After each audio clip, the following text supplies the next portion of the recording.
This is the Galaxy S21 Ultra.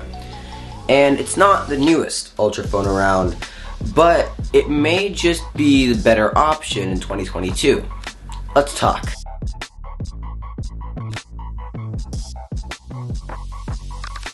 The S21 Ultra is not necessarily a new phone, as it came out in January of 2021.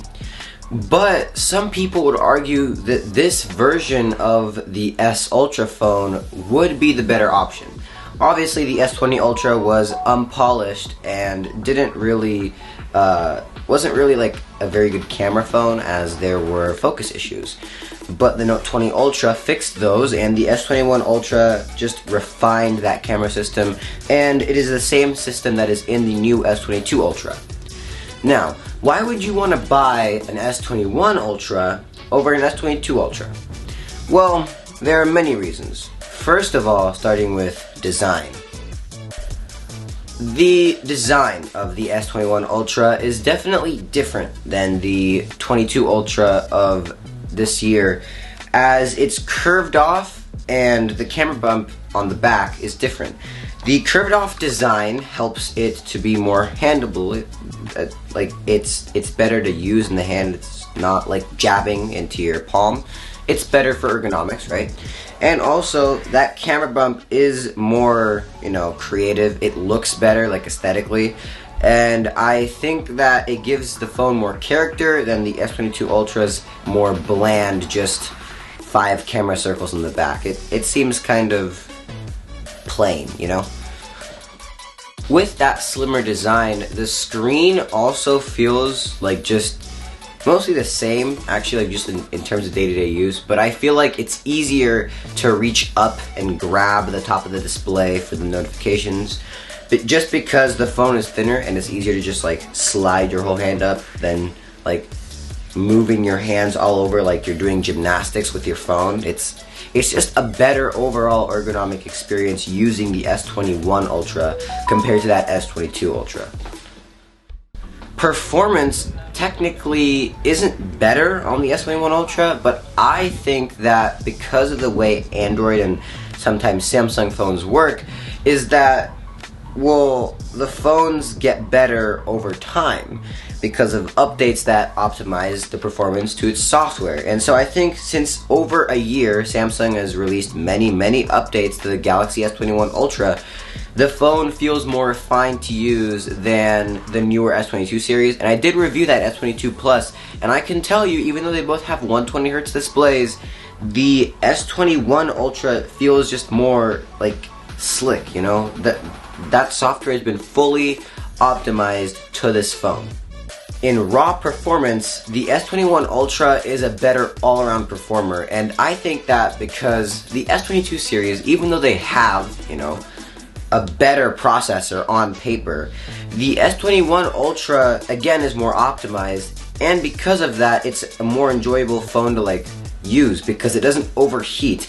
My S22 Plus, on the other hand, didn't overheat as much as the S22 Ultra that I did use for a little bit, but it did get a little hot even while using daily apps like TikTok or Instagram, and I don't know why. I think it's maybe because of that increased power usage from that new Snapdragon 8 Gen 1 that is in these new 2022 phones, but the Snapdragon 888 in here is more than enough for most people, and even for me, it performs great, as I have been using a Google Tensor, and that's what the Google Tensor really compares to, is the 888, and I don't see that much of a difference, even compared from the 888 to the 8 Gen 1.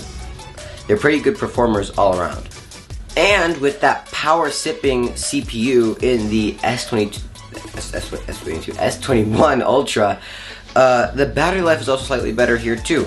Even though the S22 Ultra has the same battery capacity as the S21 Ultra, the battery life over here is slightly better simply because of the fact that it's not sipping as much power as that more power consumption level chip in the new S22 series. Qualcomm didn't really optimize for battery this year. It was more of bumping up that performance and sacrificing just a tad bit of life. I mean, as you're probably seeing right now, the cameras are mostly the same, as it has the exact same camera system. It's like copied. It's copy-paste. Samsung did not change a single thing. The cameras even look the same. Like, they're not hiding it. It's pretty obvious. These are the exact same cameras. With a little more optimized software on the S22 Ultra's side, the S21 Ultra also performs really well, compares well to the Pixel 6 and iPhone 13 series. It's a good camera, but there's no point to upgrade to the S22 Ultra because the camera is like 95% the same. You only get a few extra features on those newer phones. One thing you'll never get with this S21 Ultra though is the S Pen in the box.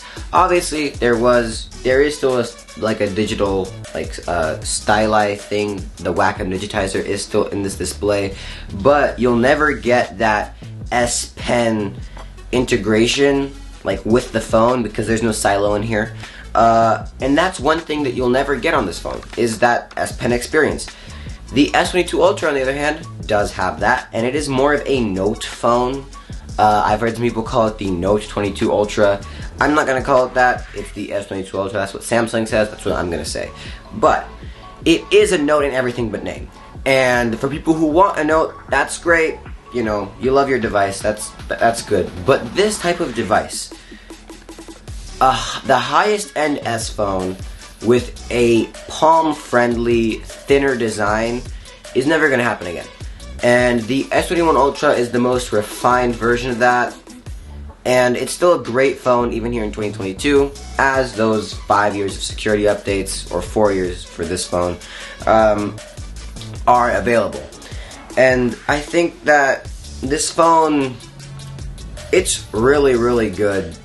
I personally wish that they made an S22 Ultra that is more connected to this, the older version, rather than making a Note.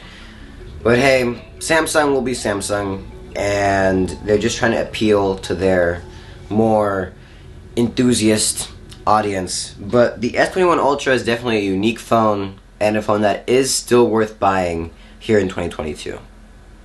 Thanks for watching. Subscribe, like, comment down below. What do you want me to say for like my next review? Any ideas? What products? You know, all that stuff. Peace.